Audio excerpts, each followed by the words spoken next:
میں ہوں مسلم، علمی کتاب میں ہوں مسلم۔ اکثر جب بھی کوئی حدیث واقعات بیان کرتا ہوں تو وہی پوائنٹ بیچ میں سے اجاگر کرتا ہوں تاکہ آپ لوگوں کے دماغ کھلے اور آپ کو سمجھ آئے کہ کس لیول کا آپ کے ساتھ فراڈ ہے۔ مثلاً بخاری اور مسلم دونوں میں حدیث ہے، حضرت اسامہ ابن زید کہتے ہیں کہ ایک جنگ کے دوران کافر سے لڑائی کرتے ہوئے جب کافر میری تلوار کے نیچے آیا تو اس نے موت کے ڈر سے اس کو کلمہ پڑھ دیا، لیکن اس کے باوجود میں نے اسے قتل کر دیا۔ لیکن بعد میں مجھے اس چیز کا قلق تھا، میں گلٹ فیل کر رہا تھا دل میں کہ مجھ سے مسئلہ بھی سینڈل ہوا ہے، کلمہ تو اس نے پڑھ لیا تھا۔ کافی دن تک تو ان کی کشمکش جاری رہی اندر ہی اندر، پھر ایک دن ہمت کر کے حضور سے بھی عرض کر دی کہ اللہ کے نبی علیہ السلام، اس طرح ایک جنگ یا بیٹل فیلڈ میں ایک کافر سے جب میری لڑائی ہوئی، اب ظاہر ہے عین ممکن ہے کہ وہ کافر ان کو مار دیتا، جب وہ میری تلوار کے نیچے آیا ایسی کیٹاسٹرافک کنڈیشن میں ہم بھی وہی ڈیسیژن کرتے ہیں جو حضرت اسامہ نے کیا۔ انہوں نے کہا یا رسول اللہ، اس نے کلمہ پڑھ دیا، میں نے اس کے باوجود اسے قتل کر دیا۔ تو آپ نے فرمایا جب اس نے کلمہ پڑھ لیا تھا تو اسامہ تو نے اسے کیوں قتل کیا؟ کہا یا رسول اللہ، اس نے ڈر کے کلمہ پڑھا۔ تو آپ نے فرمایا کیا تو نے اس کا دل چیر لیا تھا؟ اسامہ تو کیا کرے گا جب قیامت والے دن وہ اللہ کے حضور کلمہ پڑھتا ہوا تیرے خلاف مقدمہ قائم کر دے؟ اسامہ تو کیا کرے گا؟ اسامہ تو کیا کرے گا؟ اسامہ تو کیا کرے گا؟ یہ جملہ آپ اتنی دفعہ ریپیٹ کرتے رہے کہ حضرت اسامہ کہتے ہیں کہ میں دل میں خواہش کرنا شروع ہو گیا، کاش آج سے پہلے میں کافر ہوتا، آج ہی کلمہ پڑھ کے مسلمان ہوتا، میرا یہ گناہ تو کم از کم بھول جاتا۔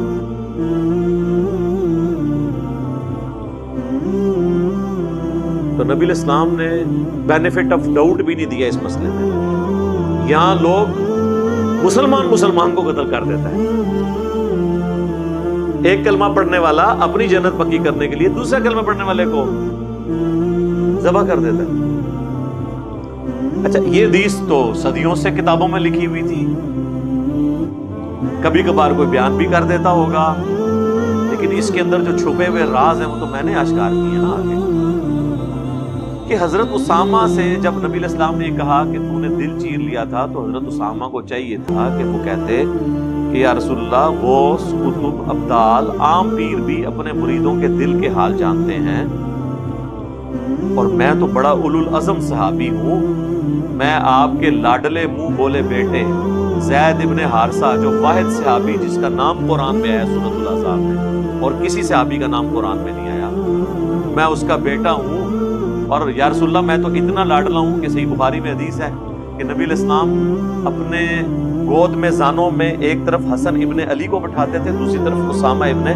زید کو، اور بخاری اور مسلم دونوں میں آتا ہے کہ بڑا بڑا صحابی بھی جب حضور غصے کی حالت میں ہوتے تھے نا،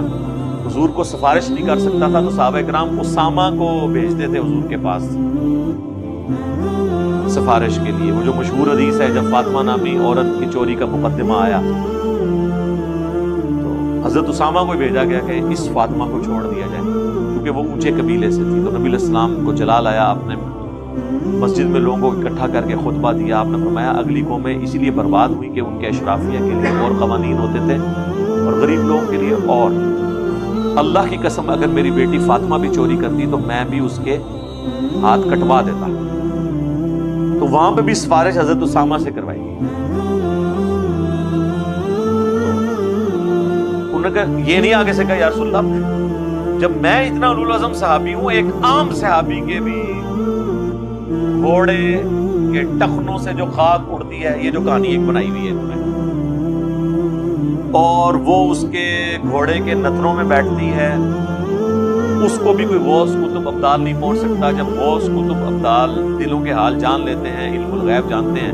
تو یا رسول اللہ میں بھی جان لیتا ہوں، کیوں نہیں، میں نے بھی دل چیر کے دیکھ لیا تھا کہ وہ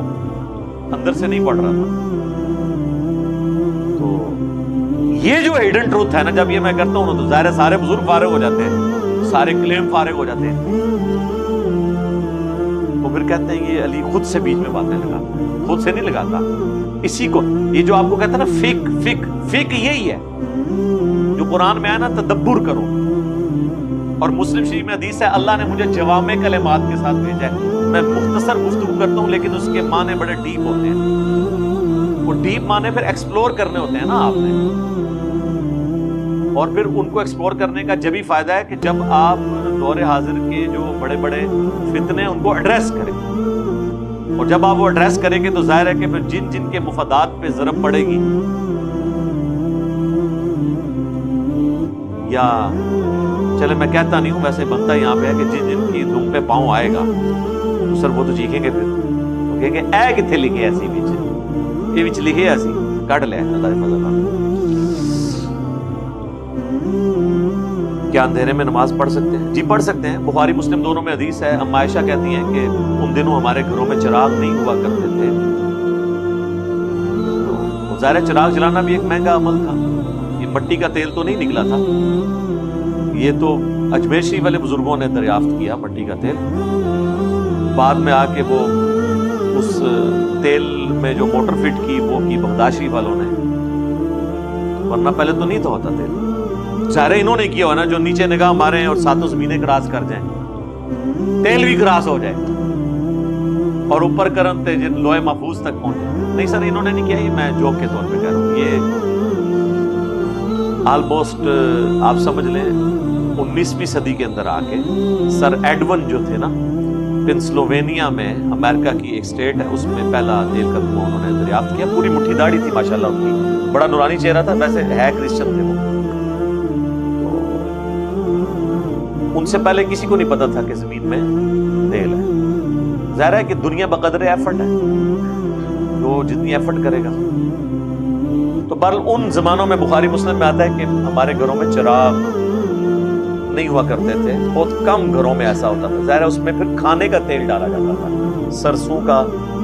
جو ہنڈیاں پکانے کے لیے گھی استعمال ہوتا ہے، اسی کو استعمال کیا جاتا تھا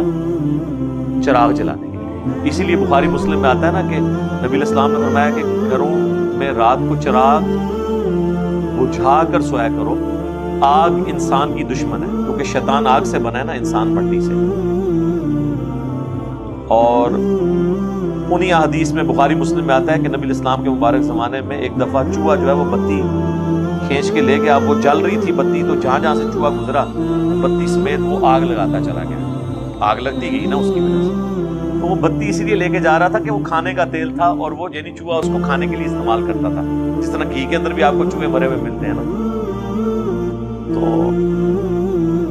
نبی صلی اللہ علیہ وآلہ وسلم نے یعنی اس لیے رات کو اسے بجھا کے، تو اسی میں یہ حکم بھی داخل ہے کہ آپ نے گھر میں رات کو آگ بند کر کے سونا ہے، اکثر آپ اس کی ماڈرن فارم آپ دیکھ لیں، یہ سوئی گیس کی وجہ سے نیچرل گیس ہیٹر چلتے رہ جاتے ہیں، کتنے لوگوں کی ڈیتھ ہو جاتی ہے آگ کی ہیٹیوں کی گیس کی وجہ سے، کاربن مونو آکسائڈ جب جمع ہوتی ہے وہاں سے آکسیجن غائب ہو جاتی ہے، پھر کتنے لوگوں کی ڈیتھ ہو جاتی ہے، رات کو سوتے ہیں صبح اٹھتے ہی نہیں ہے، یہ بھی سنت کی برکت آپ دیکھیں کہ رات کو آپ نے آگ والی ساری چیزیں بجھا کے سونا ہے، حتیٰ کہ ابو داؤد میں حدیث ہے کوئی شخص ایسے چھت پہ مت سوئے جس کے گرد منڈیر نہ ہو، کیونکہ بعض اوقات انسان رات کو نیند میں بھی اٹھ کے یہ نہیں ہے کہ وہ چلنا شروع کرے تو نیچے جا کے گر جائے، پر وہ بخاری مسلم دونوں میں حدیث میں آتا ہے، اما عائشہ کہتی ہیں کہ ان دنوں ہمارے گھروں میں چراغ نہیں ہوتے تھے، غربت بھی تھی، تو نبی علیہ السلام جب رات کے آخری پہر اٹھ کے نماز پڑھتے تو میں آپ کے سامنے لیٹی ہوئی ہوتی تھی، ظاہر ہے حجرہ بھی تنگ تھا، تو نبی علیہ السلام جب سجدے میں جانے لگتے تو میرے پاؤں کو ٹو دیا کرتے تھے، تو میں اپنے پاؤں کو سمیٹ لیتی تھی، پھر جب آپ قیام کے لیے کھڑے ہوتے تو میں پھر پاؤں سیدھے کر، یعنی وہ نظر نہیں آتا تھا، وہ پاؤں کو حضور ٹوتے تھے، تو ورنہ تو آپ ذرا دیکھیں ایک عام انسان بھی یہ گوارہ کرے گا کہ اللہ کے نبی اس کے پاؤں کو ہاتھ لگا رہے ہوں، چاہے بیوی کیوں نہ ہو، وہ بیوی تو دنیاوی رشتے میں ہے نا، لیکن کبھی اما عائشہ نے یہ نہیں کہا کہ میرے خامند نے فرمایا، ہمیشہ کہا قال رسول اللہ صلی اللہ علیہ وسلم، سیدہ فاطمہ بھی کہتی ہیں تو کہتی ہیں قال رسول اللہ صلی اللہ علیہ وسلم، سیدنا ابو بکر عمر کہ تو داماد لگتے ہیں نبی علیہ السلام، لیکن انہوں نے کبھی نہیں کہا کہ ہمارے داماد نے کہا یا ہمارے بیٹے نے، قال رسول اللہ صلی اللہ علیہ وسلم، کوئی گوارہ تو نہیں کرے گا کہ اس کے پاؤں ٹوئے جائیں، وہ پاؤں اس لیے ٹونے پڑتے تھے کہ اندھیرے کی وجہ سے نظر ہی نہیں آتا تھا، اس لیے اما عائشہ کی حدیث کا آغاز ہے کہ ان دنوں ہمارے گھروں میں چراغ نہیں ہوتے تھے تو گھپ اندھیرے میں نظر نہیں آتا تھا. اب حضور نماز پڑھ رہے ہیں, کس وقت آپ سجدے میں جائیں گے, قیام بھی لمبا ہے, رکوع بھی لمبا ہے, وہ پاؤں ٹوتے تھے تو پھر اما عائشہ کو پتہ چلتا تھا میں نے اپنے پاؤں سمیٹے. اس سے یہ بھی مسئلہ ثابت ہوا کہ امام شافعی کا یہ جو موقف ہے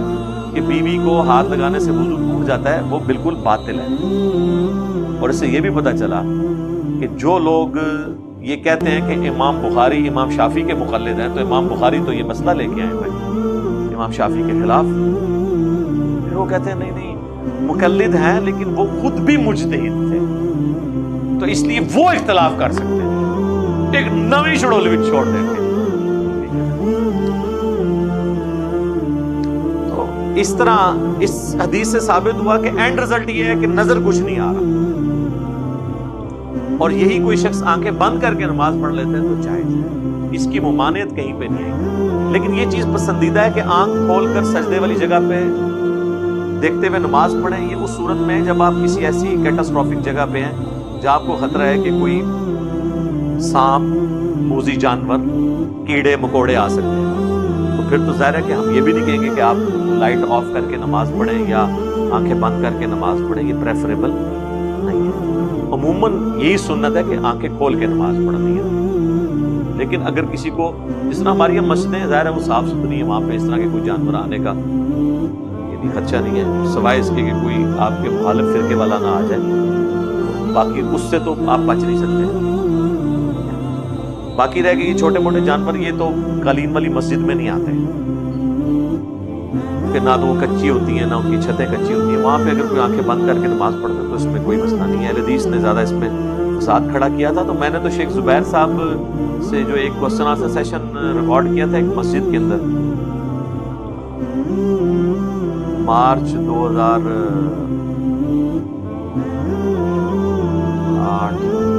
2010 کی بات ہے. تو یہاں پر مری روڈ پہ ایک نئی مسجد اہل حدیث کی بنی تھی, تو وہاں پہ میں نے ان کی ریکارڈنگ کی تھی. تو اس میں یہ سوال ان سے پوچھا گیا تھا کہ جو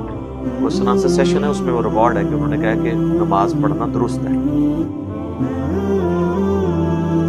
دنیا کا سب سے مشکل کام کیا ہے؟ اپنے نظریے کے مطابق جواب دیں. اپنے نظریے کے مطابق دنیا میں سب سے مشکل کام جو ہے نا جی, سچ بولنا اور سچ کے لیے کھڑا ہونا ہے. یہ آپ دنیا کے کسی بھی انسان سے پوچھیں نا جو انٹلیکچوئل ہو, سمجھدار ہو, معاملات فہمی اس کے اندر موجود ہو, تو وہ آپ کو یہی جواب دے گا. یہ میں اگر یہ دعویٰ کروں نا کہ یہ جواب پہ پوری انسانیت کا اجماع ہے کہ سچ بولنا اور سچ کی حمایت میں کھڑا ہونا یہ دنیا کا سب سے مشکل ترین کام ہے. توحید پہ کھڑا ہونا, سچائی کے لیے کھڑا ہونا ہے, مظلوم کے ساتھ کھڑا ہونا, ظالم کے خلاف سچائی کے لیے کھڑا ہونا, اپنے رشتہ داروں کے خلاف گواہی دینے کے لیے تیار ہو جانا کسی بھی معاملے میں جوڈیشری کے اندر جا کے سچ کے لیے کھڑا ہونا ہے. حسین ابن علی کی شہادت سچ کے لیے کھڑے ہونے, امام نسائی کی شہادت سچ کے لیے تھی, احمد بن حنبل کو جو کوڑے کھانے پڑے, امام مالک کو جو کوڑے کھانے پڑے سچائی کو اسٹیبلش کرنے کے لیے. تو دنیا میں سب سے مشکل کام سچ بولنا ہے, کیونکہ سچ بولنے میں جو آفٹر شاکس آتے ہیں نا وہ بہت زیادہ ہوتے ہیں. لوگ کلیم تو کر دیتے ہیں وہ جی یہ سچ اس لیے بول رہے ہوتے ہیں کہ جی اس سے مشہوری ملتی ہے. تو سر آپ بھی بول کے مشہوری لے کے بتائیں نا. بات کرنا آسان ہے, کہ کسی کے اوپر پابندیاں کسنا آسان ہے. پریکٹیکلی زندگی بڑی مشکل ہے سچ بولنے والوں کی. ان کو اس معاشرے کے اندر بڑی مشکل سے رہنا پڑتا ہے, لائف تھریٹ پہ لگ جاتا ہے. ہاں کافروں کے ملک میں چلے جائیں پھر کوئی مسئلہ نہیں, مسلمانوں کے ملک میں آپ کو نہیں ہے رہنا. کافروں کے ملک میں آپ جا کے کافروں کے خلاف ویڈیوز چڑھائیں. آپ چرچ کے سامنے کھڑے ہو کر نا اپنی کتابیں لگائیں, قرآن لوگوں کو فری بانٹیں, کوئی آپ کو منع نہیں کرے. یہاں آپ کو ایک فرقے والا دوسرے فرقے والی مسجد کے باہر کھڑے ہو کے اپنے بروشر نہیں تقسیم کرنے دے گا, جلسے کا اشتہار نہیں لگانے دے گا. اندر بھی لکھ کے لگایا ہوگا کہ یہاں پر جناب داخلہ منع ہے, اس قسم کی باتیں لکھی ہوئی ہوں. ہاں یہ دیکھ لیں آپ, یہ صحیح ہوتا ہے.